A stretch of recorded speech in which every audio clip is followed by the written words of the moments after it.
Those who face eternity easily forget what a lifetime means, what an ending means.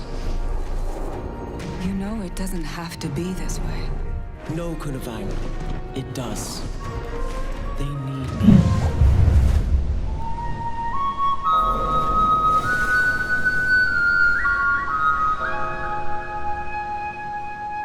Welcome to End of Dragons Daily 46, the daily back and forth show in which we discuss all the fun stuff with the expansion. Now, you have to excuse me today, guys. I actually did 3 videos already, plus a stream, so it's actually 2 a.m. at the moment as I record. But we're going to get this done. I got a lot of really cool messages from you guys as well, and I have to say, in particular, I had an almost throwaway comment about dyes. And hey, do you guys have any ideas for dyes that you're still interested in?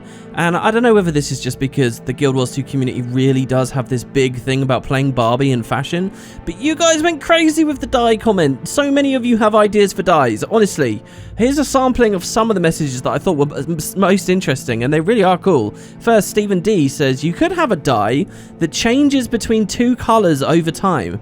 And the legendary would be the one that changes between all colors. Not the prettiest, but it could work as a new dye. This is actually something I could see happening. I mean, I know it sounds gross, especially to people of the more Guild Wars 1 sensibility that like very clean and, you know, realistic, non-flashy looks. But I do think Guild Wars is at a place where they could do something like this, and it's not. I'm no stranger to this being in other MMOs and other games as well. And the idea of actually having legendary slots that are actually dye rarities already, I think is totally plausible. Not that I'd be asking for it, but I think it's plausible. A lot of you guys had the idea for pattern dyes and stuff as well, which I also think is kind of realistic. Here we've got another idea. This is from Nate King, who said maybe dyes that change on the day and night cycle, like an eternity dye. This I actually like the most of all the suggestions. The pattern dyes and stuff, I already feel like a lot of armors, a lot of ideas are quite busy, and it's probably easier said than done, the whole patterned idea. But this I could really see.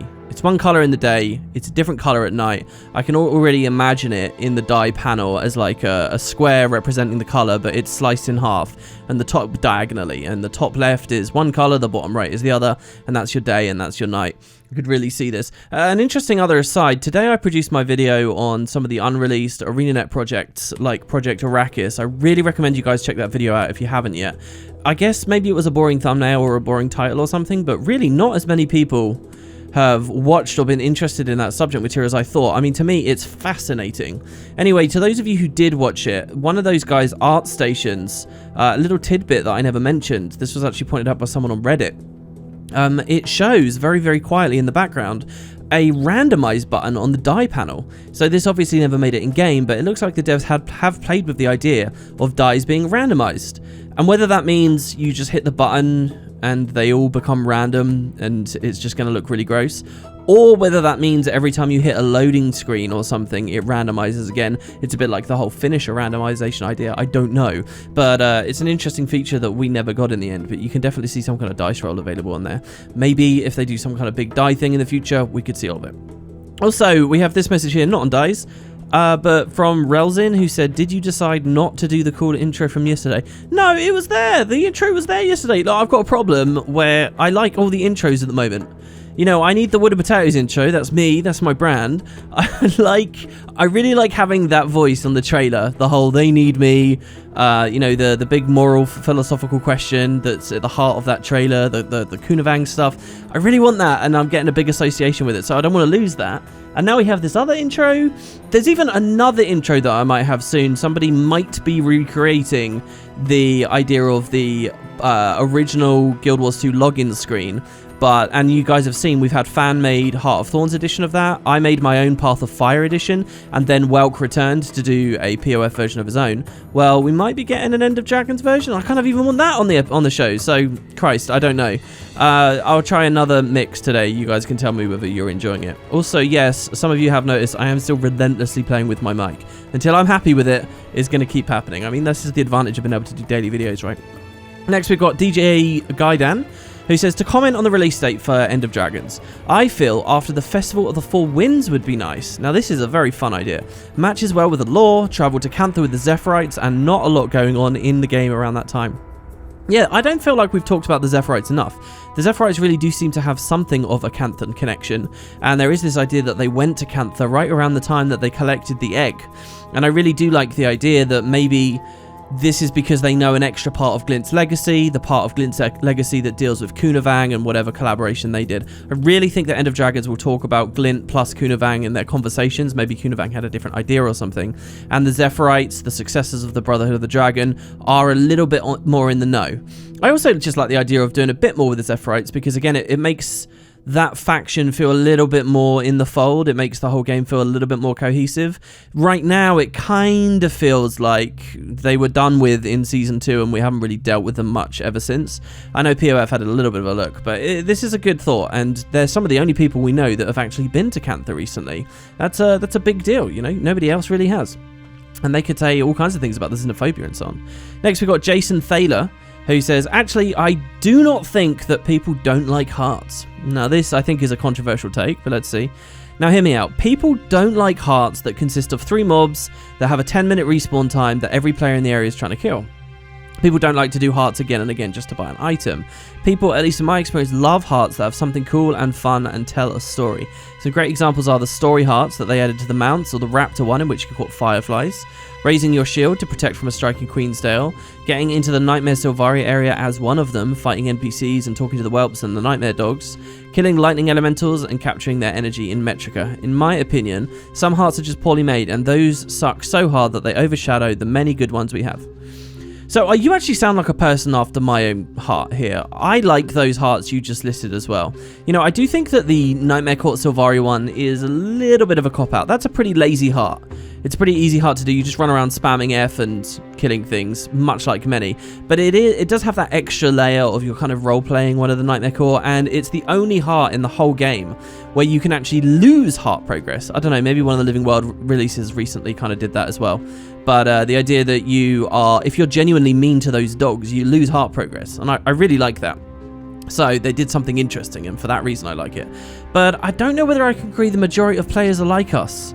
Here's the thing, I think that Guild Wars 2 gets people used, first to the idea that finishing hearts is great because you get a lot of XP. And second, that it's great maybe because you get items or whatever. When it comes to Path of Fire, you know, you might be working on a legendary, so you're doing it for the incense and stuff. It gives you the idea that really what matters is finishing the heart.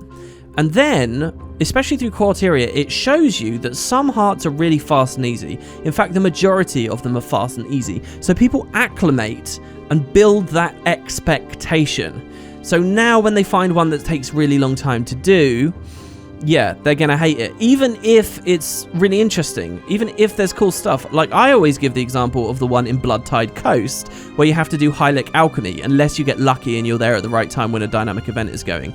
And that involves, unless you have it memorized or you're using an overlay or something, that involves actually going to the various NPCs, talking to them and learning. Trading with Jotun runestones in the Wayfarer Foothills can feel a little bit like this as well. And suddenly it feels like a road bump, it feels off. And that's not that it's a bad heart, it's just that you've acclimated to another kind of heart and you want your XP, really. So it's just that inconsistent base within Guild Wars that makes what should be good feel bad. But that's what MMOs are like, you know. MMOs don't encourage people to enjoy what is, in my opinion, objectively better a lot of the time, because really it comes down to the rewards and the pace at which you're playing. You're totally right that some of the hearts are very badly designed. Queensdale has one where you're crab fishing. And not only is that a little bit unintuitive learning how to catch the crabs in the cages, and I get that that's fine because you're teaching new players around this time, but that's actually a heart that's really bad when there's a group of people. And this is something that a lot of people don't realize, but there are a lot of very wonkily implemented hearts in Guild Wars 2 at the moment, in as much as if you were to put a Zerg there, suddenly it becomes impossible to do. Now, I used to do kind of like leveling challenge streams, and I would invite the viewers to come and play along, and what that would mean is we'd get a Zerg or 50 people plowing through some of these maps, all doing the same heart at the same time, and often they would crumble because now you really are competing for tags, especially in the game's power creep of these days. Even if everyone's a low level, you're competing for tags in kind of a gross way, and some of them are very poor for that reason. So yeah, these are things that I would very much like to be looked at in Quarteria, probably never will be. As far as POF and End of Dragons, obviously Heart of Thorns never had it, I actually do applaud Path of Fire because it's consistent. All the hearts are really rich. They've got a wide variety of things for you to do. Good incentive to return to. I mean, the whole idea of daily rewards is another topic for sure. And obviously, hearts are starting to cross over into that ever since Living World Season 3. But they're all really good, but also they all take about the same amount of time to do. And if End of Dragons does hearts in the exact same way as Path of Fire did, I will be over the moon. That's not a comment everyone listening to this video is going to agree with. A lot of people are going to hate that idea, but I really think that they did hearts very well, and I think more of the same, please, really. Especially those ones in built-up areas with lots of NPCs and stuff, like in Vabi. Those hearts really stand out to me, and we're going to, like, Kaineng. They could do any number of similar things. I'd do the matchmaking minigamers again in Kaineng if they want me to. I think it was that good. Zane says, why can't we have reward tracks for PvE? I don't remember ever hearing somebody mentioning this, but I really love the reward tracks in PvP and World vs. World. I just don't really enjoy those game modes all that much. Wouldn't it be that great of an incentive for players to actually do a lot of content? We could have fractal reward tracks as well as open world reward tracks, for example. It would of course mean that ArenaNet actually has to make enticing rewards for the community instead of just chugging it into the gem store. Couldn't they make an armor set or a weapon set every month or something like that? Reward tracks could also beat the hell out of monthlies, in my opinion. I don't know about an armor set every month. That's ludicrously ambitious. An armor set every month, not in the gem store. You want 12 new armor sets a year. Like, that's crazy. Even half of that is crazy. Even a quarter of that, I think, would be pushing it. But the idea of reward tracks in PvE, it's an interesting one. To me, I kind of don't like feature bloat.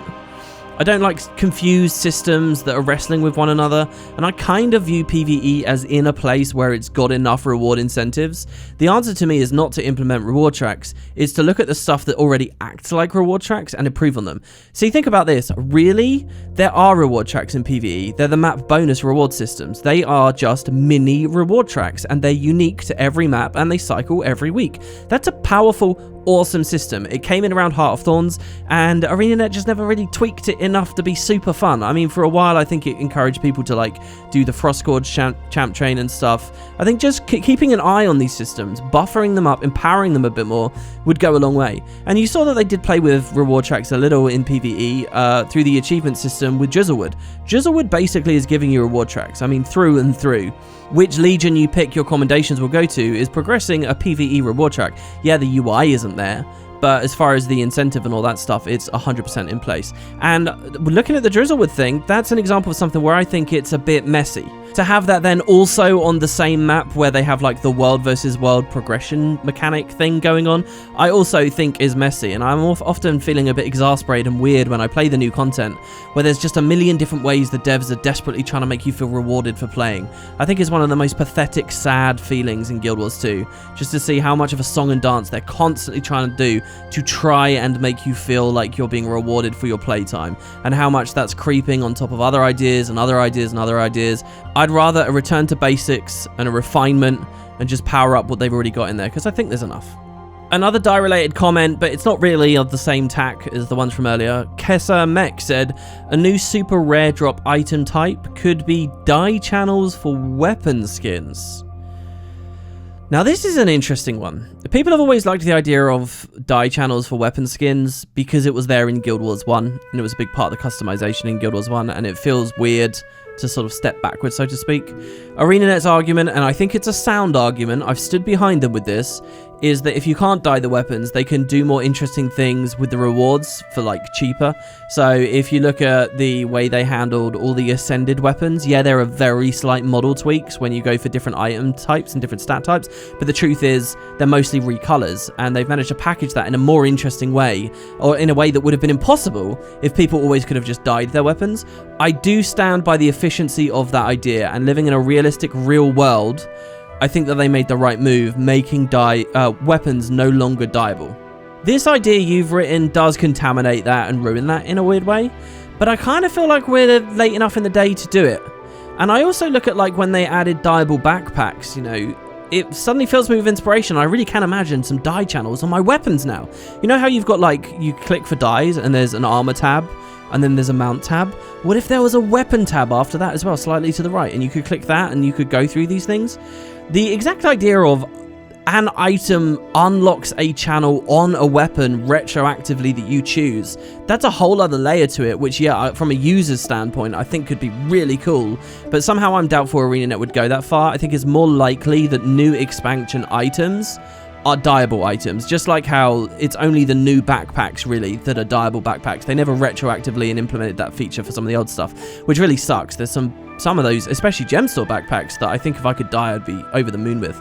Like that hilariously oversized one with all the floating blades, but the blades have to be yellow. And weirdly, you can dye the glider version of it so that the blades are any color, but you can never do the back piece. Like those, I wish the devs would go back and look at.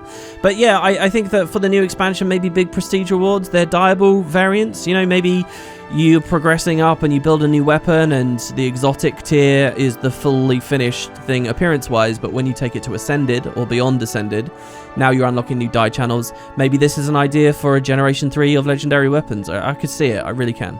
An astounding lore idea here. This is not the lore video. I'm asking for lore comments from you guys right now, and we will go into that. But here, an astounding idea from Richard Kana.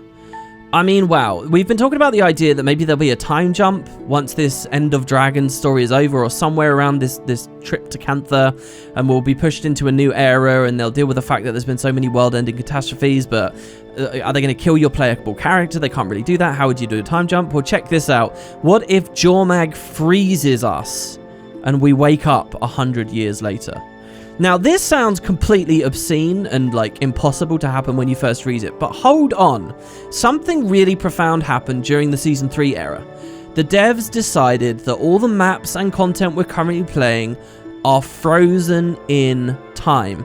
That's why there can be a perpetual civil war in Drizzlewood. That's why there can be a perpetual civil war of a different sort in Lake Doric. That's why there can always be Vine-Touch destroyers on Ember Bay, even though Prime Ordis isn't producing that form of destroyer anymore. That's why there can still be Risen in Ore, and so on and so on and so on.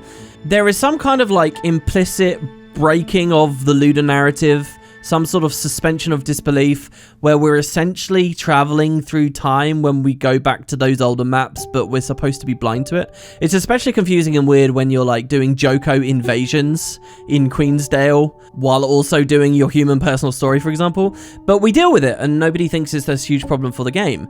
So, wouldn't sending us into a deep sleep, and then we wake up and we go to Cantha 100 years later, we see like an instanced version of Lion's Arch now, where it's fallen to ruin, and it's, you know, similar to how in the personal story we find a different version of Lion's Arch before it was destroyed. Now we find like 100 years later Lion's Arch, and that's where the prologue of the expansion is. These kinds of truly crazy ideas actually could work, and as long as they keep shifting us into new environments, I could see this.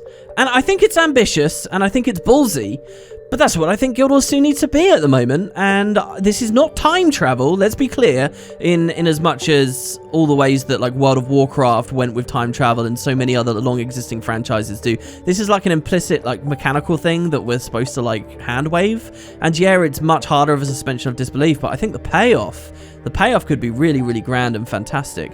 Remember, Path of Fire killed us and we came back to life. That was a big moment. What if End of Dragons has a big moment like this? The Icebrood Saga doesn't kill Jormag. Jormag is rampaging during the expansion story, and a third in, we get frozen. We wake up and holy crap, it's 100 years later, and now we're in Cantha. This is the real Cantha. It's 100 years later Cantha, and so much more has happened. We've seen all these places progress. Wow, I'm probably talking myself into a completely impossible situation here that we'd never see with the game, but it's fun to think about, isn't it, right? The last miscellaneous comment, and again, I'm sorry if it feels short, guys. It's been a long day for me. Is from Sangi Plays, who says, okay, so I started this series on Friday while driving to New York, and I finished it just now. Wow, man. Just to be clear, I'm reading his message. It's 3 hours old on Wednesday. So he got through all the episodes over this weekend. I have quite a bit to say about so many subjects, but I'll start here. First of all, there is one thing that's been on my mind since the first episodes, and it bothered me because you basically stared it in the face and then turned around. Okay, so in Factions, Guild Wars 1 was huge for PvP, from the skills that came with it to the different game modes that came out. You keep mentioning the battle isles, and as a heavy old school PvPer, I must say I show support for this. This game is lacking heavily on the PvP side of things. Yeah, it's a casual game, but it used to be an esports game, but the PvP side just died. It just wasn't competitive or active enough. If this game really wants to survive, I'd be a big supporter of adding things like dueling. See, guys, I pronounced it differently there. GVGs, random arenas, team deathmatch, game mode that might actually influence players to come back. I miss random arenas so often. And grinding for Transcendence was honestly such a pain because of the single conquest game mode that doesn't appeal to half the players even playing it. As for elite specs, I'm also going to assume they are PvP oriented. Heart of Thorns POF feel PvE oriented to me. But all that behind us, I have some theories for the story, kind of rapid fire things. So first of all, let me just say, I really think the ship has sailed on PvP for Guild Wars 2. I think it's getting some support. I think there's some passionate devs that are supporting it. And there's a very, very small niche community that is still supporting it. I don't think it's going anywhere. I think the PvPers are lucky to have what they have. And I think it would be, I'll go even this far, I think it would be a mistake to spend budget and time on PvP initiatives for this X-Pack. I mean, raw PvP. I think World versus World maybe deserves something, but not Structured. I think Structured has what it needs to sustain an almost cult-like fringe section of the community for years and years and years to come. Elite specs are enough. That's my honest-to-God opinion about PvP right now. And I've vacillated on that opinion many times. I probably will further in the future. And then the commenter has a whole list of random story ideas. I want to pick at their first one, where they say, first off, Mother. I think Mother is going to just be Tyria, like the world. The magic within it is what created the Elder Dragons, is it not? The ley lines are all within the world. So listen, I want to say, I think you might be right about this idea that Tyria itself could find itself being personified, and maybe even somehow the avatar of the Pale Tree ties into this, and maybe Revelations in the Echovald Forest could go further to do with Urgos and the Wardens and stuff there. But you got to remember, when we look at like Omad's machine and the vision with all the orbs are all circling this central idea, that which was represented actually by the Pale Tree at certain moments, of like this central character Tyria. And Tyria has actually been personified in some other ways as well as the story's gone along. Whether they'll go so far that it eventually turns out it's like this intelligent being with sentience and all that kind of stuff, I don't know. I think it will say somewhat metaphorical. And if it's got some kind of avatar or method or capability of speaking, I think it is through the spirits of the wild somehow, which really are these tangible things. That's probably what End of Dragons would be looking at. And so I don't think you're too far off. Also, I encourage everyone else, if you really want to pause the video, see some of their other lore ideas. That's it, guys, for today. Again, on the topic of lore, any interesting subjects, let me have them, and they'll be appearing on the very next part. Thank you all so much for watching, and I will be back for another End of Dragons Daily very soon. Now, if you missed it, I did a video on unreleased project. Really, please do check that out. Like, this video is over, you may as well go see it. It's amazing. It looks like ArenaNet might have had access to the June franchise, so many other fun things going on. I also did coverage of the new trailer, Chapter 3, which I'm sure we'll be able to talk about a bit on End of Dragons Daily as we go along as well. And as always, if you just want more End of Dragons Daily, the next episode is already live on Patreon, so feel free to go check that out. The more they're over there, the merrier. I'm actually going to be doing a bit of a shake-up on there soon too, about the people at the $1 tier, so keep an eye out. Thanks, everybody. I'll see you for more tomorrow.